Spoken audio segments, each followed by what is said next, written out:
Сәлем баршаға, эфирде кино бар сериал шолу каналы. Құрсаудағы қыз 16, 17, 18 сериалдарына қысқаша шолу жасаймын. Жананың күйеуі Налянға барлық шындықты айтуға келген кезде Фарида ханым оны ішке кіргізбей сыртқа алып шығады. Налан біліп қоймасын деп Седат өзінің үстіне әдейі шәй төгіп, Налан сонымен әлекке түсіп жатқан. Қазір айтпай-ақ қойшы, күйеуім жақында операция болады, жүрегі ұстап қалуы мүмкін. Налан екеуіңді кездестіремін, бұлақ бір жерде емес, басқа жерде кездесіп, оған бар шындықты айтасың дейді. Жананың күйеуі сеніп қалып, үйінен кетіп қалады. Фарида үйіне кірген кезде, Налян кім еді деген кезде, Хафизенің бір туысы қайта-қайта ақша сұрап келе береді деп өтірік айта салады. Седаттың шай бүлінген шалбарын тазалап беру үшін Фарида ханым оны төменге түсірген кезде, ал Седат болса Альфті, ол есі ауысқан, Жана екеумізді қосып қойған деген кезде Фарида ханым бұл өтірігіне балаларды сендірсең болады деп оның бетіне түкіріп жібереді. Жана екеулерің туралы барлығын білемін, мені өтіріктен алдамай-ақ қой, және бұл қылықтарыңды доғармасаңдар барлығына жайып саламын. Журналистерді шақырып алып, оларға сендер туралы барлығын айтып беремін дейді. Және ана әйелмен кездесуіңді доғар. Сендерге көмектесемін, қызым үшін ғана дейді. Ал Гүлжихан ханым болса, қызының 2 қабат екенін естіген бойда барлық кішкентай балалардың киімін шығарып, дайындалып атады. Бұл менің ең бірінші немерем ғой деп. Селен өтірік айтқан үшін өкініп анасына, бұл әлі ерте емес пе? Бала әлі кішкентай ғой деген кезде Гүлжихан ханым, жоқ, маған еш нәрсе айтпаңдар. Бұл менің ең бірінші немерем, барлығы дайын болуы керек дейді. Альф Седатпен кездесу үшін олардың корпорациясына келеді. Ал бұл уақытта Седат Наланды үйіне тастап, өзінің компаниясына бара жатарын еді. Жол бойы ол Жанаға хабарласып, Альфтің үйіне келгенін айтады. Бірақ Фарида ханымның ешкіммен кездестірмей, оны далаға алып шыққанын айтып жатқан кезде Жананың үйіне Фарида ханым келеді. Жана Седатпен сөйлесіп жатқанын Фарида ханымға білдірмеу үшін телефон тұтқасын қоя салады. Ал Фарида ханым Жананы мойнынан қылғындырып, мен сендердің екеулерің бірге екендігіңді білемін, мені алдамай-ақ қой деп оны қылғындыра бастайды. Менің қызымнан аулақ жүр, және өзінің күйеуіңе қайтып барасын дейді. Күйеуіңе қайтып бару үшін оның аяғына жалбарынып жалын дейді. Сөйтіп Жанаға қалай жалыну керек екенін, нелер айту керек екенін барлығын үйретеді. Одан жылап тұрып, тізерлеп тұрып, кешірім сұрайсың, білмеймін, бала-шағаңды айт, әйтеуір оны сендір, көндір дейді. Және оған қалай айтасың, қазір маған осы жерде көрсет деп Жана айтқандарын істеуге мәжбүр болады. Фарида кеткеннен кейін Жана Седаттың жұмысына келіп, Фарида келді, маған күйеуіңе қайтып бару үшін не істеу керек екенін айтып түсіндіріп, соны жасатты дейді. Ол әйел жынды деп екеуі сөйлесіп жатқан кезде, бұлардың сөйлесіп жатқаны сырттан Хилми көріп қояды. Ал Жана ол әйелге екеуміздің арамызда еш нәрсе жоқ деп сендірдім деп өзі Седат екеуі сүйісіп тұрады. Фарида Альпке хабарласып, Налян екеуіңді кездестіремін, мұндай уақытта, мұндай жерге келесін дейді. Седатты көріп тұрғанымен Фарида ханымның сөздеріне сенген Альп онымен кездеспей кетіп қалады. Кездесуге Налян емес Жана келіп, өзінің күйеуіне қателік жасағаным үшін кешір, сені қатты жақсы көремін, маған соңғы мүмкіндік бер, балаларымыз үшін мен саған қайтып барайын деп Фарида ханым үйреткен тәсілдерді қолданады. Ал Фарида ханым бұлардың сыртынан бақылап тұрады. Жана күйеуінің аяғына жалынып жалбарынып, өтіріктен жылап, мен сені жақсы көремін, сен үшін барлығын жасаймын, мен саған қайтып баруыма рұқсат бер, әйтпесе өлемін деп қанша жылап тырысқанымен Альп оған сенбей, бұл сенің 1045 өтіріктерінің бірі деп кетіп қалады. Альп кеткен соң Фарида Жанаға келіп, жарайды, кейінгісін мен өзім жасаймын деп кетіп қалады. Ертесі барлық газет беттерінде Альп пен Жананың ажырасуы туралы хабарлама тарап жатады. Фарида Альпқа келіп, әйеліңмен қайта қосыласын, әйтпесе үй қызметшісін зорламақшы болғаныңды елге жариялаймын деп қорқытып кетеді. Амалы жоқ, Альп ойланып қалады. Рафет пен Гүлжихан ханымның отау құрған мерейтойларын құттықтап, туған туысқандарын жинап, Селен және ұлдары оларға сюрприз жасап, кішігірім той жасап береді. Сол кеште алып келіп, өзінің әйелімен ажыраспайтынын, екеулері бақытты өмір кешіп жатқандарын журналистерге хабарлайды. Фарида ханым келіп, қорқытып кеткеннен кейін Аліп бұндай іске баруға мәжбүр еді. Наляда көңілі бар Хайри барлықтары вальс билеп жатқанда Налянмен бірге өзінің вальс билеп жатқанын қиялдап, армандап кетеді. Сол жерде Рафет мырзаның телефонына бір хабарлама келіп, ол бір нәрсе түсінбей қалады. Сол кезде Селенде анам мен әкемнің кездесулері туралы махаббат хикаясын жасадым, соған назар аударыңыздар деп экраннан көрсетейін деп жатқанда, оның орнына Седат пен Жананың сүйісіп жатқаны туралы береді.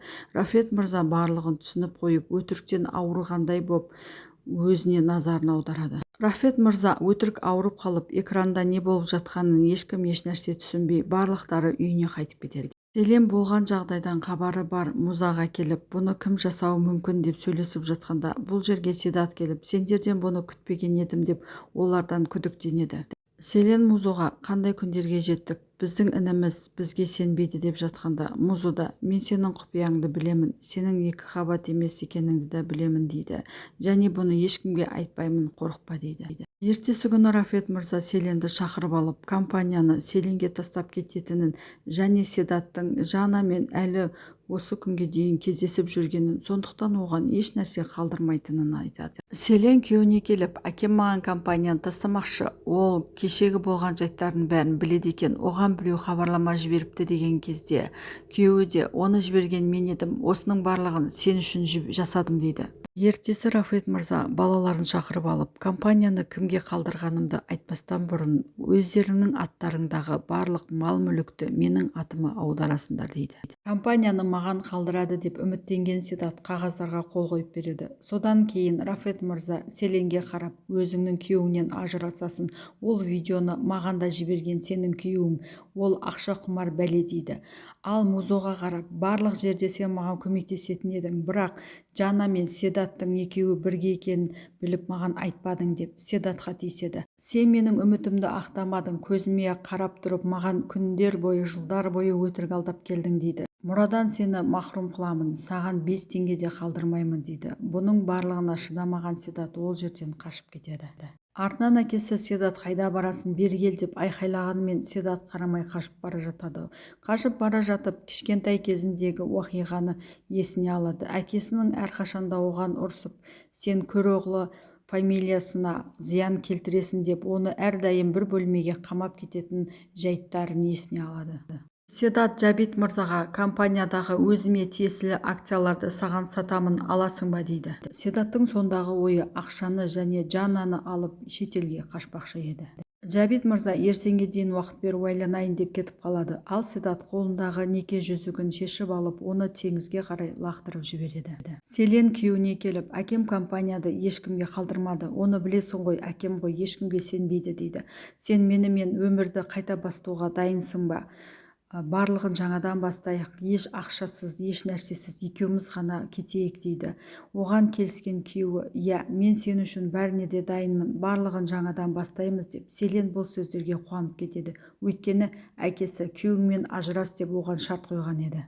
Селен әкесіне емес, бұл жолы өзінің күйеуін, өзінің бақытын таңдады. Селен әкесіне келеді. Рафет мырза, күйеуіңнен құтылдың ба, екеуің ажырасатын болдыңдар ма дейді. Ал Селен болса, жоқ, мен одан ажыраспаймын, ол менің бақытым, одан ешқашанда бас тартпаймын дейді де, өзінің атындағы барлық мал-мүлікті әкесінің атына аударып, ол қағазды әкесінің қолына беріп, өзі кетіп қалады. Селен кеткеннен кейін әлгі қағазды әкесі мыжып-мыжып жерге лақтырып жібереді. Селен мен Левент үйлеріне келеді. Гүлжихан ханымға біз кетіп бара жатырмыз деп айтып, Гүлжихан ханым еш нәрсе түсінбей қалады. Гүлжихан ханым, сен менің жалғыз қызымсың, қайда барасың, мен сендерді еш қайда жібермеймін дегеніне қарамастан Селен, біз өз өмірімізді бастайтын уақыт келді деп барлығымен қоштасып шығып кетеді. Такоға ауруханадан хабарласып, анасын алып кетуді өтінеді. Өйткені анасының барар жері, басар тауы жоқ болатын. Күйеуі Жаннаға қайтып қосылғанымен оған еш уақытта да сенбейтін еді. Сол түні Жаннаны өзінің еріксіз оны зорлап тастайды. Левент пен Селен барар үйлері болмағандықтан қонақ үйге келіп жайғасады. Араққа тойып алған Седат бір қызбен көшеде келе жатқанда бұлардың алдынан журналистер шығып оларды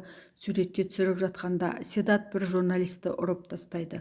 Ал журналистер болса қайтадан Седатты ұрып жоғып тастағанда Жавид мырзаның адамдары келіп Седатты алып кетеді. Таконың анасының барар жері болмағандықтан Тако оны Рафет мырзалардың үйіне түнделетіп әкеліп ешкімге көрсетпей бөлмесіне әкеп жасырып қояды. Мас әрі үсті-басы қан-жоса болған Седатты Жавид мырзаның үйіне әкеледі. Седат Жаннамен кездесіп, Англияға кетеміз, сенің визаң бар ма, ертең кешке дайындала бер дейді.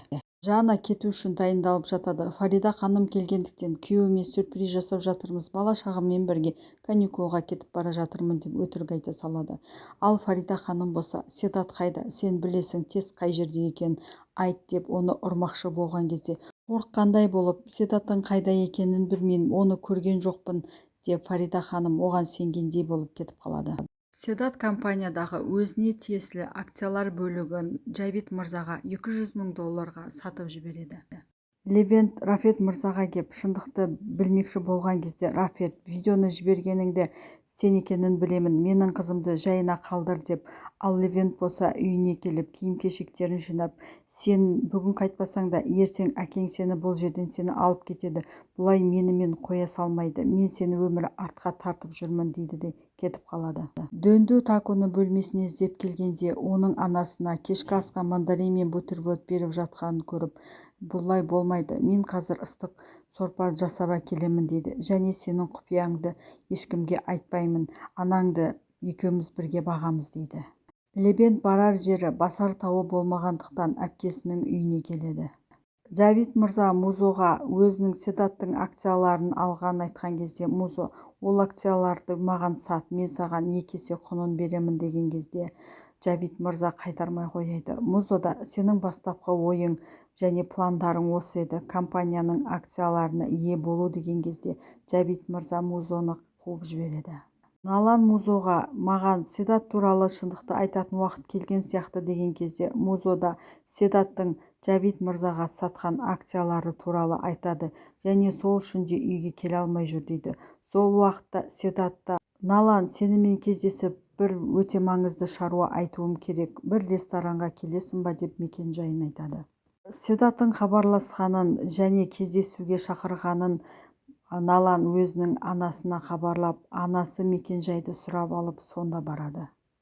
Налан мен Седат ресторанда кездесіп, Налан Седатқа неге өзіңнің шындығыңды маған айтпадың, мен саған көмектесер едім ғой, әкеңе барып кешірім сұра, керек десең мен жаныңда тұрайын, ол сені кешіреді, үйге қайт дейді.